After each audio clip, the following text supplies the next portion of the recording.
میرے غوث پاک کی شان اللہ اکبر کبیرہ۔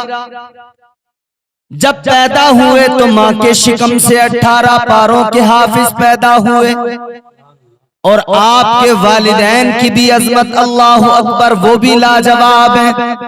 آپ کے والد گرامی کا نام ہے حضرت ابو صالح موسیٰ جنگی دوست رحمت اللہ علیہ، وہ بھی اللہ کے مقدس ولی ہیں۔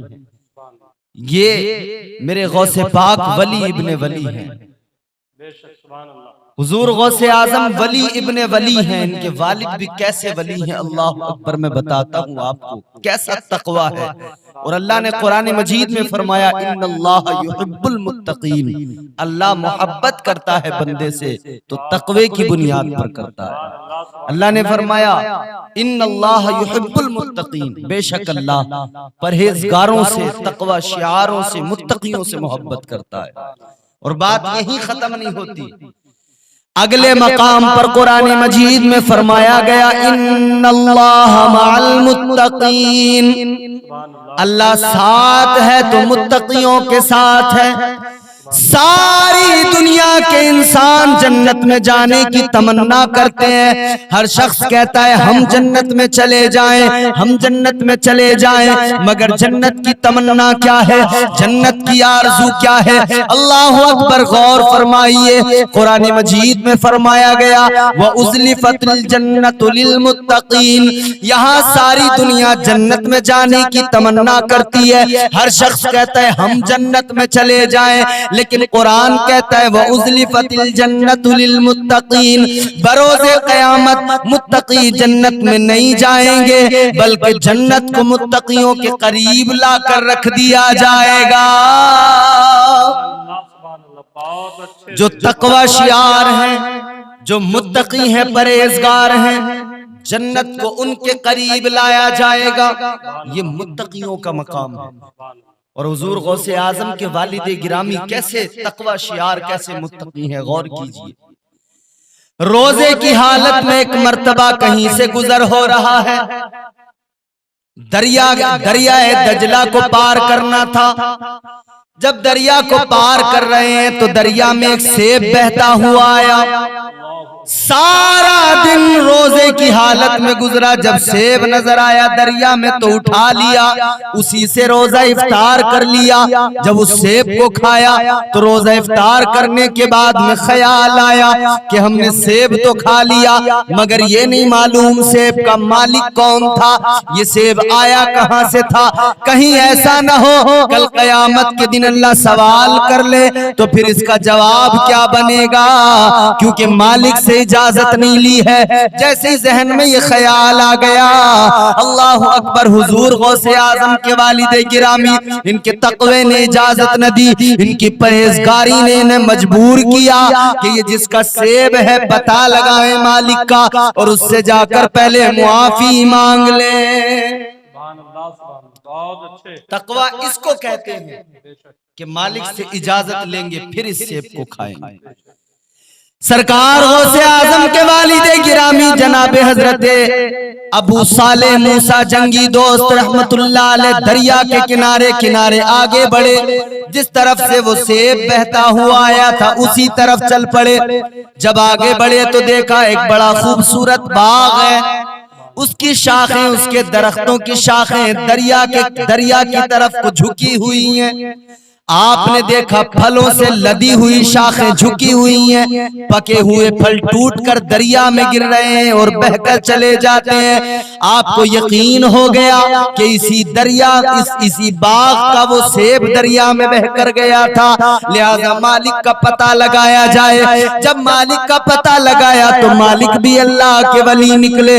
وہ کون ہے؟ حضرت عبداللہ صومعی رضی اللہ تعالیٰ عنہ، وہ اس باغ کے مالک حضور غوث اعظم کے والد گرامی نے پتہ لگایا، اور پتہ لگانے کے بعد میں ان کی خدمت میں پہنچ گئے، جا کر عرض کرنے لگے حضور آپ کے باغ سے ایک سیب بہتا ہوا گیا، میں نے دریا سے اٹھایا، اس کو کھا لیا، مجھے معاف فرما دیجئے۔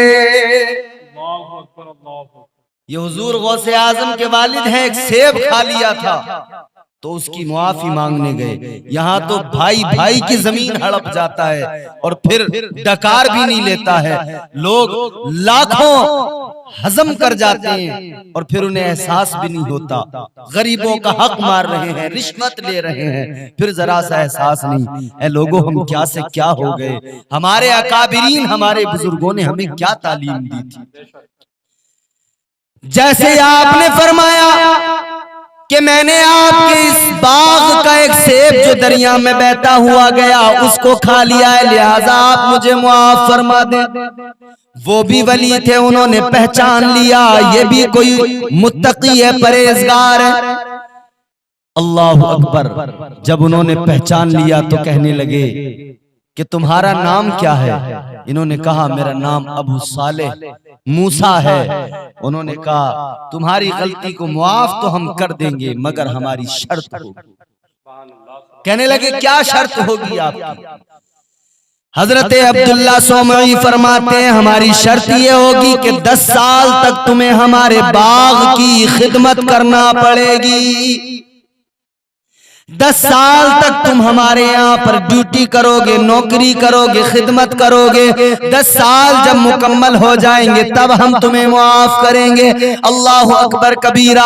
ذہن میں خیال آیا دنیا فانی ہے, ایک دن دنیا سے چلے جانا ہے, کل قیامت کے دن اللہ کو جواب دینا ہے. سوچا چلو 10 سال ان کی خدمت میں گزار دیں گے, 10 سال کے بعد میں معافی کا پروانہ مل جائے گا.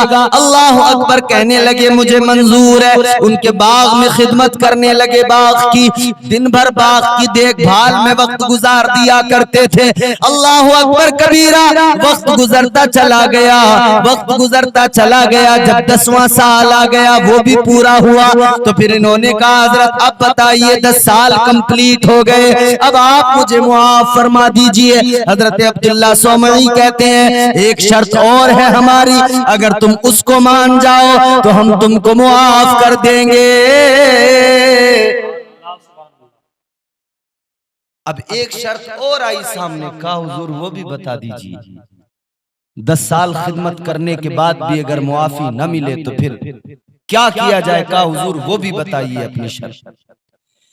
انہوں نے کہا میری ایک بیٹی ہے جو آنکھوں سے اندھی ہے, کانوں سے بہری ہے, زبان سے گونگی ہے, ہاتھوں سے لنجی ہے, پیروں سے اپائج ہے, لنگڑی ہے. 5 عیب میری بیٹی کے اندر موجود ہے اور میں چاہتا ہوں تم میری بیٹی سے نکاح کر لو. اب ذہن میں طرح طرح کے خیال آنے لگے. ایک طرف زندگی نظر آ رہی تھی, ایک طرف زندگی کی ساری حسرتیں, سارے ارمان تھے. آج بھی جب رشتوں کی شادیوں کی بات چلتی ہے تو پھر پوری زندگی ایک لمحے میں سامنے آ جاتی ہے اور آدمی سوچنے لگتا ہے کہ جس سے ہمارا نکاح ہو رہا ہے وہ لڑکی کیسی ہونی چاہیے, اس کا کردار کیسا ہونا چاہیے, اس کے معاملات زندگی کیسے ہونے چاہیے, اس کا حسن کیسا ہو. ہر انسان توقع کرتا ہے, تمنا رکھتا ہے کہ اچھی لڑکی ملے, وہ خوبصورت ہو, حسن و جمال کی پیکر ہو. ان کے ذہن میں بھی خیال آئے مگر آخرکار اللہ والے تھے, تقوی ان کا اللہ اکبر ان کی حفاظت کرتا رہا. اور تقوی شعار لوگوں کی یہی علامتیں ہوتی ہیں. ان کے ضمیر نے جھنجھوڑ کر کہا کہ اے ابو صالح زندگی بڑی مختصر ہے, آخر ایک دن دنیا سے جانا ہے, جوانی بڑی مختصر ہے, ایک نہ ایک دن جوانی ختم ہو جائے گی, ایک نہ ایک دن زندگی ختم ہو جائے گی, پھر کل قیامت کے دن اللہ کے روبرو جانا ہے, وہاں پر سوال و جواب ہوں گے, وہاں جواب دینا ہے. تو پھر یہی خیال غالب آیا کہ چلو ان کی اس شرط کو بھی مان لیا جائے. حضرت ابو صالح موسیٰ جنگی دوست رحمت اللہ علیہ آپ کہنے لگے حضور آپ کی یہ شرط بھی مجھے منظور ہے, دوسری شرط کو بھی منظور کر لیا. نکاح ہو گیا. اب نکاح ہونے کے بعد میں جب اپنی دلہن کے قریب گئے, اپنی بیوی کے قریب گئے, اللہ اکبر جا کر دیکھا آنکھوں سے بھی وہ اچھی ہے, حسن بھی بڑا بے مثال ہے, کانوں سے بہری بھی نہیں ہے, زبان سے گونگی بھی نہیں ہے, ہاتھوں سے لنجی بھی نہیں ہے, پیروں سے اپاہج بھی نہیں ہے. انہیں خیال ہوا کہ شاید یہ کوئی لڑکی دوسری ہے جو میرے کمرے میں آ گئی ہے. اللہ اکبر, فوراً باہر نکل گئے. حضرت عبداللہ صومعی سے جا کر کہنے لگے, حضور لڑکی چینج ہو گئی ہے, بدل گئی ہے. آپ نے کہا تھا اندھی ہے, بہری ہے, گونگی ہے, لنجی ہے, لنگڑی ہے, لیکن وہ تو اچھی خاصی ہے. پیر بھی اس کے سلامت ہیں, ہاتھ بھی اس کے سلامت ہیں, آنکھیں بھی اس کی سلامت ہیں, کانوں سے بھی وہ معذور نہیں ہے, زبان بھی اس کی صحیح و سالم ہے. اللہ اکبر کبیرہ. جیسے اتنا کہا, حضرت عبداللہ صومعی کہنے لگے, اے ابو صالح سنو, میں نے جو کہا تھا میری بیٹی آنکھوں سے اندھی ہے, میں نے اس لیے کہا تھا, مطلب یہ ہے اس نے اپنی آنکھوں سے اپنی زندگی میں کبھی نامحرم کو نہیں دیکھا. بہری میں نے اس لیے کہا تھا کہ اس نے اپنے کانوں سے کبھی کوئی گندی بات نہیں سنی. میں نے گونگی اس لیے کہا تھا کہ کبھی کوئی غلط بات اس کی زبان پر نہیں آئی. میں نے لنجی اس لیے کہا تھا کہ اس کا ہاتھ کبھی شریعت کے احکام کے خلاف نہیں اٹھا. میں نے اس کو لنگڑی اس لیے کہا تھا کہ احکام شریعت کے خلاف اس نے کبھی کوئی قدم نہیں رکھا, برے راستے پر اس کا کوئی قدم نہیں پڑا. اللہ اکبر کبیرہ. یہ کون ہے؟ یہ وہ ہے جو عبداللہ صومعی کی بیٹی ہے, ابو صالح موسیٰ جنگی دوست کی بیوی ہے, اور میرے غوث اعظم کی والدہ ہے. یہی حضرت ام الخیر فاطمہ ہے. اور یاد رہے, جب ماں بدکار ہوتی ہے تو بیٹا ہنڈوں کا بوس ہوتا ہے, اور جب ماں فاطمہ ام الخیر ہو تو بیٹا وقت کا غوث ہوتا ہے. انہی کی آغوش میں پرورش پائی ہے حضور غوث اعظم نے, انہی کی آغوش میں پلے بڑے ہیں, انہی کے شکم میں رہ کر 18 پارے قرآن کی یاد کیے ہیں, 18 پاروں کی حافظہ تھی.